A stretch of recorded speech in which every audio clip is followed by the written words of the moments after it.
But let's come back to our delegate and assume he has got quality interpretation in his meeting.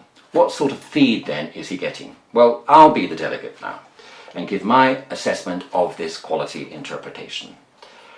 It's making sense to me. I can understand what my interpreter is saying. It's clear. Secondly, he or she is using acceptable and natural language. I'm not being put off by poor use of language. I'm not being distracted by strange use of language, and thus I can concentrate instead on the message. If the voice is pleasant and the delivery is relaxed and confident, that makes it even easier for me to listen.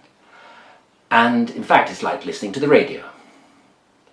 If the use of terminology is correct, so much the better. But it doesn't have to be 100% correct.